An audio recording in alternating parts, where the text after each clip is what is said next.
Time to call to order the Guthrie Public Schools Board of Education meeting, Thursday, January 15th. Roll call, please. Bennington. Pearson. Here. Wolf. Here. Bennett Johnson. Here. Davis. Here. Holt. Here. Salee. Here. We've established a quorum. Stand for the Pledge of Allegiance. I pledge Allegiance to the flag Of the United States of America, and to the republic for which it stands, one nation under God, indivisible, with liberty and justice for all. Agenda item 5, presentation of certified and support employee of the month. Mr. Ogle?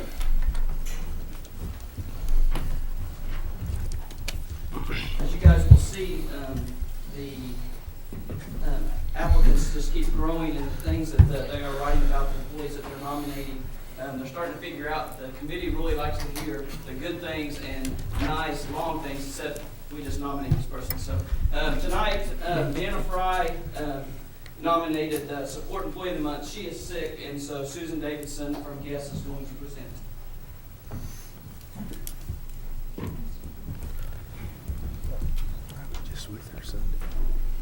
I am thrilled to recognize Chris Meyer as Guthrie Public Schools Support Personnel of the Month. Chris, this is his first year with GUESS. He came on as our head custodian. And before I read what Jana wrote, I know that of at least 4 teachers that have said they were going to recognize him or had recommended him. I can't tell you how many times teachers have come up and said the building looks better than it has in a long time. So we thank you for that. Jana wrote, Chris is one of the hardest working employees I've ever worked with. He always has a smile on his face, and you never find him without a broom, floor scraper, or a Windex bottle in his hand.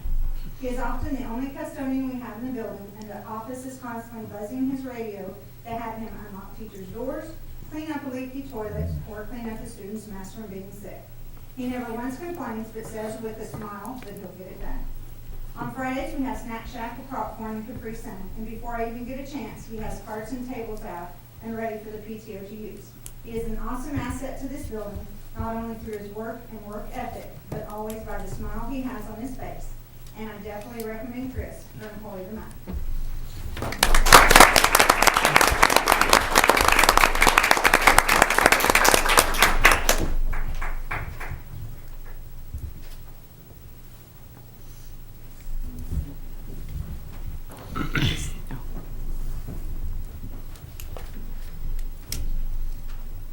And now the Certified Employee of the Month, presenting a Sonic gift card by the Lions Club for $25 to Sonic, and then the plaque is Central First Grade teacher Leslie Cotton.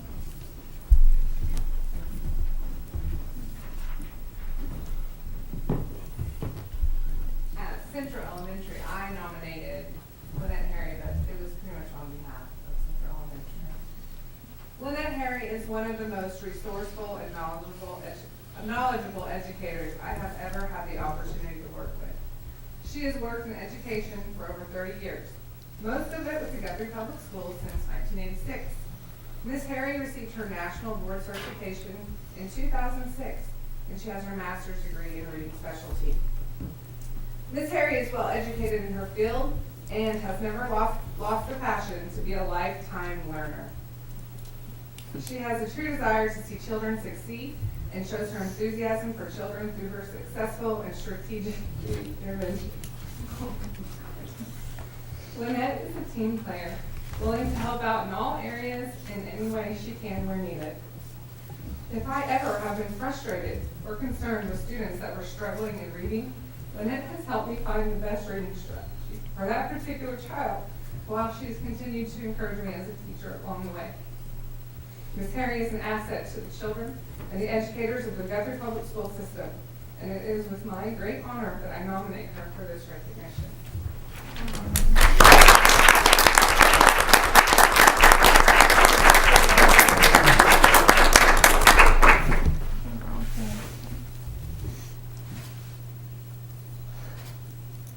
Chris and Susan, can you guys come back up one time we take a picture off? Susan? Talking to the break.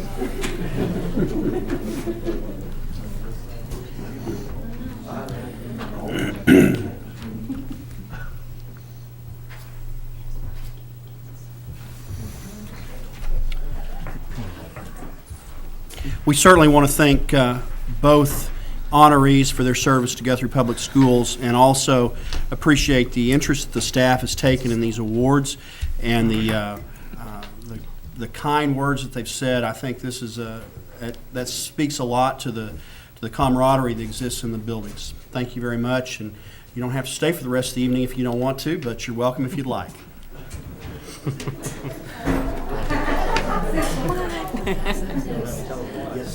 Okay. I didn't see. See y'all later. Thank you. Agenda item 6, are there any citizens registered to speak to the board? We have none. Board members? Agenda item 7, superintendent's report. Mr. President, it is somewhat lengthy tonight, so please bear with me. I'll get through this in about an hour or so. First of all, I want to mention that January is School Board Appreciation Month, and that is, I wrote my column today and finished it up, and I talked about all of the work that goes on, and the pay's really good, and it's only one night a month, and that you ever have to worry about anything with regard to the school, and that seems to generate some smiles around here. Tell my wife that. I want to express my sincere appreciation on behalf of the district for the work that this board does. And sometimes it is a challenge to, you have to make tough decisions. And I appreciate the support that all 7 of you have done in my time here in Guthrie, and it's truly an honor to work with you. And that being said, I want to recognize a couple of our school board members. We have 2 school board members who have attended educational opportunities over and above what is legally required for membership. Gail Davis has achieved the bronze level of the OSSBA Educational Excellence Award, and I have a letter from the OSSBA signifying that. And Janae Pearson has achieved the silver level of OSSBA Educational Excellence Award. And so congratulations to those 2 board members. They attend continuing education put on by the OSSBA, and they go to a lot of it, and I appreciate their work there. Also, this time I want to recognize Tina Smedley. She's in the audience tonight, and she will be taking a seat at this table in the March board meeting. Mr. Holtz seems to be somewhat happy about that possibility. But we want to welcome you, and I'm looking forward to her joining the board, and I know the board members are, especially Mr. Holtz. The next item that I wanted to give you a report from is we just got back yesterday from the mid-year meetings from the LEAD initiative, the University of Virginia Consortium, and I got back a little earlier, not as early as I had planned, but thanks to the airlines, but I got back a little earlier as well to attend some meetings yesterday, and I'll talk about that in just a moment. But I wanted to talk about the meetings that we had in Albuquerque. We had teacher leaders from each building that's involved. We had the building principals, and we had Ms. Walters and Mr. Ogle there. And placing a value on the ability to get away and problem solve with the support that was present is almost impossible. It's just almost impossible to place a value on that.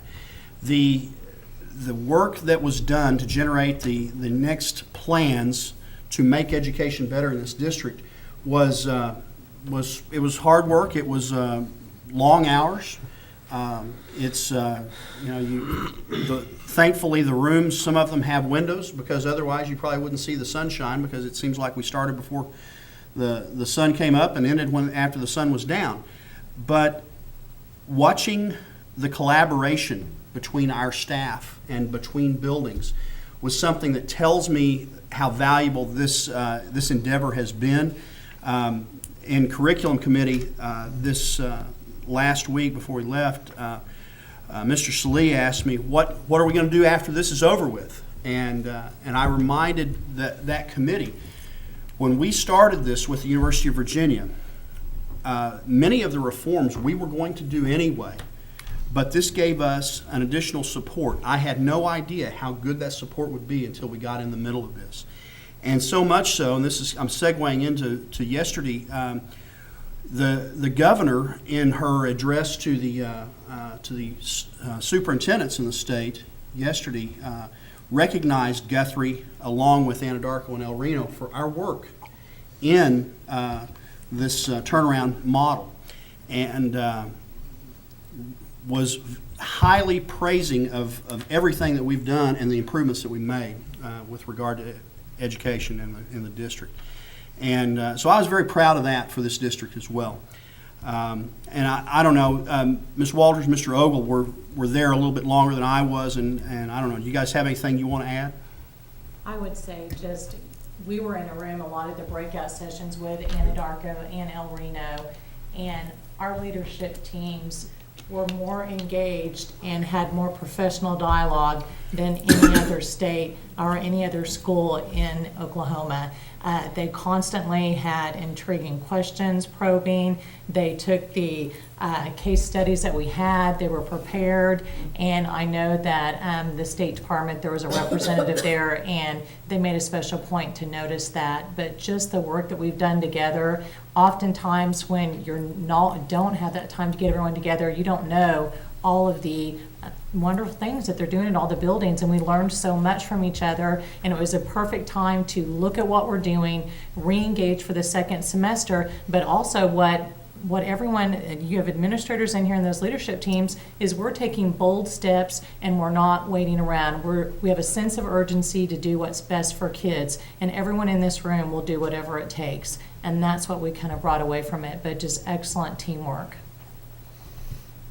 Just to go along with that, one of the things I think that over the 2 years that, the year and a half that I've been here now, is the camaraderie of the staff. The things that impressed me the most is last year the teachers were real hesitant to get in those conversations because they thought administration may jump, if they said something that wasn't right. We had some nice discussions. Some of the things maybe that we agreed with and some didn't agree, but they felt comfortable enough to point out some fact, hey, this is not working. This is working really great. And so, I was real happy with just the fact that they were able to reach out to Ms. Walters and myself and Dr. Simpson and tell us those things, because that's not easy. And so I really appreciate the honesty that they had, because we can't grow unless they do that.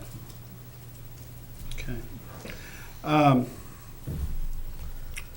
Now, moving on to a couple of other items, we've completed a lighting retrofit at the Upper Elementary, Guthrie High School, and the administration building, in which we put in more efficient ballasts and bulbs, and this is through a special program from OG&E designed to cut energy cost.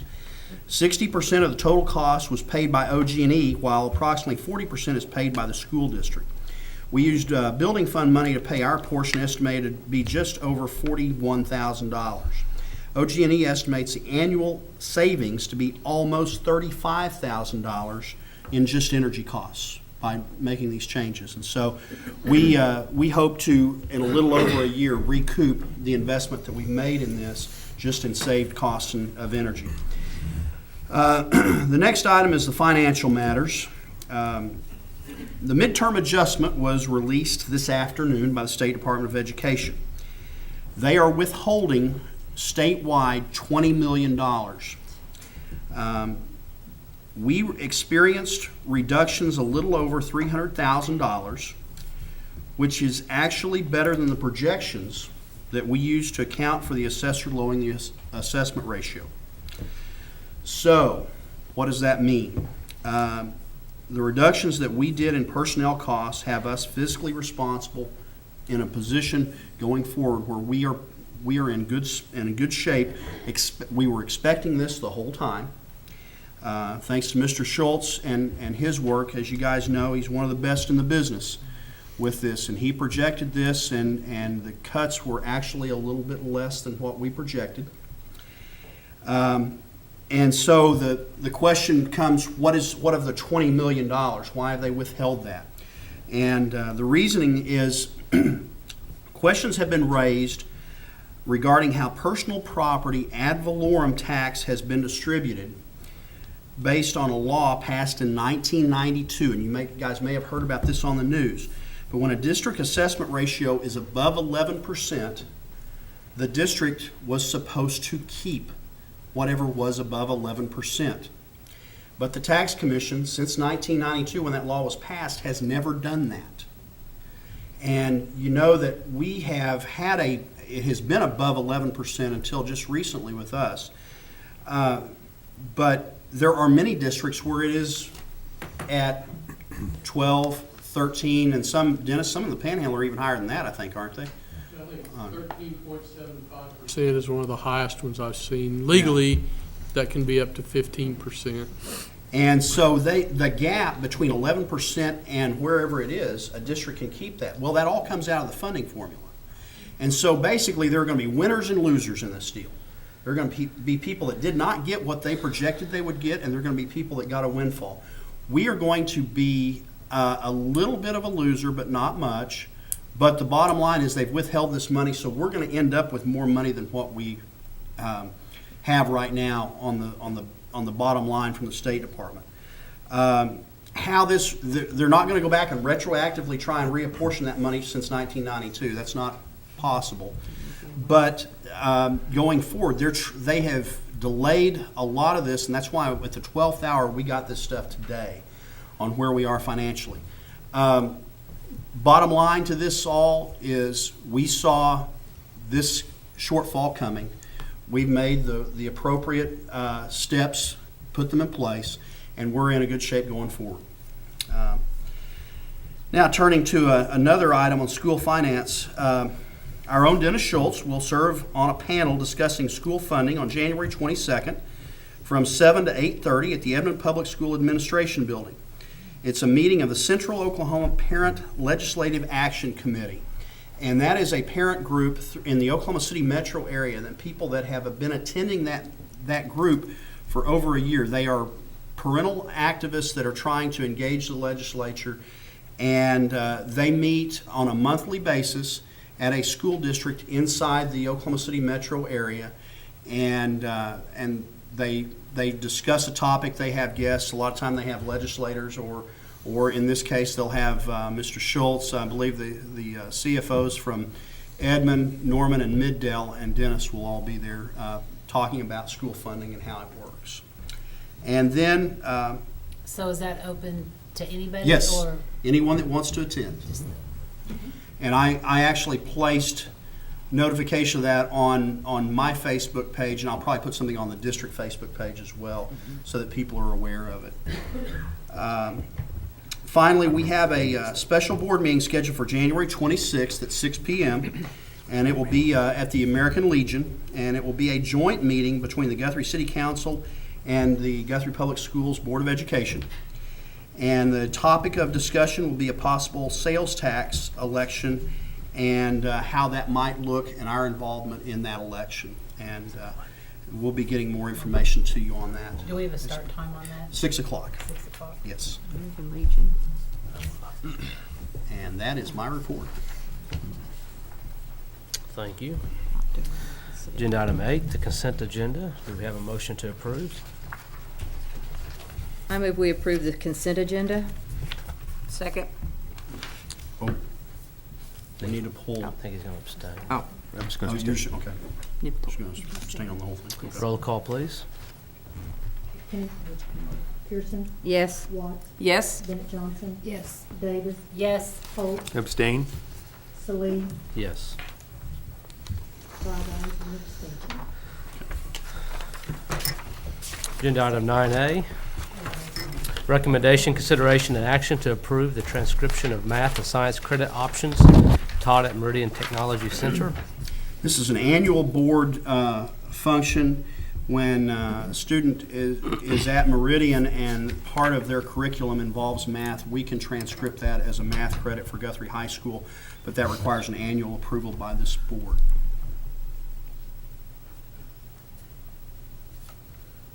Is there a motion to approve? I move we approve the transcription of math and science credit options taught at Meridian Technology Center. Motion and a second. Is there any discussion? Roll call. Pearson, Yes. Watts, Yes. Bennett Johnson, Yes. Davis, Yes. Holt, Yes. Sallee, Yes. 6 ayes, 0 nays. Agenda item 9B, recommendation, consideration, and action upon contractual agreement with supplemental health care for speech therapy. This is a need in order to provide services based on the students' needs. And we put this out for quotes, and you can see the quotes that are listed on page 45 of your board packet, and recommend that we award this to supplemental health care for this contract. I move that we approve the contractual agreement with supplemental health care for speech therapy. Second. There's a motion and a second. Any discussion? Roll call.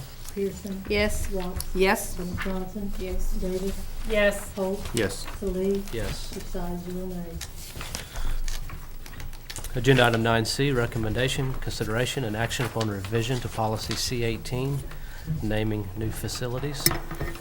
The policy proposal is on page 55 of your board packet. This is a revision in the existing policy that dated back to, I believe, the mid-1980s, but this will allow, give the board greater latitude in what they name facilities after if they choose to do that, and recommend approval. I move we approve the revision to policy C18, naming new facilities. Second? There's been a motion and a second. Any discussion?